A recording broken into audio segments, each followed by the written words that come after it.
देह तर राहत नाही, मग यातना कुणाला दिल्या जातात? आत्मा तर अंबर आहे, आत्मा पण वर राहत नाही.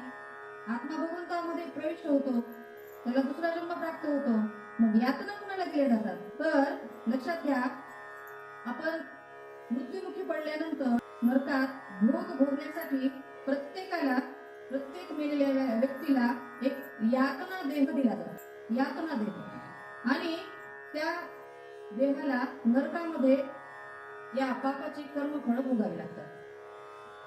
मग तुम्ही म्हणाल त्या यातना देहाचं नामचं काय संबंध? पण ते आपलंच प्रतिरूप असतं, आपल्यासाठीच आपलंच रूप तिथं दिलेलं असतं, फक्त तिथं यातना भोगण्यासाठी असतं आणि इथं आपल्याला भोग भोगायचे असतात. म्हणून तिथं यातना देह दिला जातो आणि त्याला अशा अत्यंत कठीण वाईट बिकट अशा यातना दिल्या जातात.